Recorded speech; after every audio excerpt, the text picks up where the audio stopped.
നടക്കുന്ന ഒരു കാര്യമല്ല. മേ ബി പല നൂറ്റാണ്ടുകളെടുത്ത് നിൽക്കാൻ പറ്റുന്ന ഒരു കാര്യമാണത്. ഇതിപ്പോൾ വേടൻ ഒറ്റയ്ക്ക് ഒരാൾ പാട്ട് പാടിയതുകൊണ്ടോ ഇനി ഒരു 10 അംബേദ്കർ വന്നുകൊണ്ടോ തീരുന്ന ഒരു കാര്യമല്ല അത്. കണ്ടില്ലേ, ഈ ഒരു ഇന്റർവ്യൂ മുഴുവൻ നീളെ ഇങ്ങനെയുള്ള ചോദ്യങ്ങളും ഇങ്ങനെയുള്ള ഉത്തരങ്ങളും തന്നെയാണ്. അതിൽ അളന്ന് തിട്ടപ്പെടുത്തിയ രീതിയിലുള്ള മറുപടികളാണ് വേടൻ കൊടുക്കുന്നത്. അതിനൊത്ത ചോദ്യങ്ങളാണ് ഈ പറയുന്ന അവതാരകൻ ചോദിക്കുന്നത്.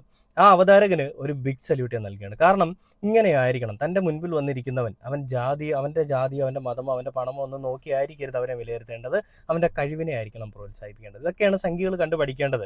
അതായത് സംഘികളെ നിങ്ങളും കണ്ടുപഠിക്കേണ്ടത് ഈ ഒരൊറ്റ കാര്യം തന്നെയാണ്. എന്താണ്? നിങ്ങളുടെ മുൻപിൽ വരുന്ന ഒരാളുടെ ജാതി വെച്ചിട്ടല്ല അവരെ വിലയിരുത്തേണ്ടത്, അവരുടെ മതം വെച്ചിട്ടല്ല അവരെ വിലയിരുത്തേണ്ടത്, അവരുടെ നിറം വെച്ചിട്ടല്ല അവരെ വിലയിരുത്തേണ്ടത്, പിന്നെ എന്ത് വെച്ചിട്ടാണ്? അവരുടെ സ്വഭാവം വെച്ചിട്ടാണ്, അല്ലെ അവരുടെ കഴിവ് വെച്ചിട്ടാണ് നിങ്ങൾ വിലയിരുത്തേണ്ടത്. എന്നാൽ നിങ്ങളിവിടെ ചെയ്യുന്നത് എന്താണ്? ഒരാളുടെ ജാതി എടുത്തിട്ടുകൊണ്ട് അയാളെ മോശമായിട്ടുള്ള തലങ്ങളിലേക്ക് ചിത്രീകരിക്കും. വേടൻ എടുത്തു പറയുന്നൊരു കാര്യമുണ്ട്, ഞാനൊരു കുറെ കാശുണ്ടാക്കി എനിക്ക് ഒരു കാറ് വാങ്ങി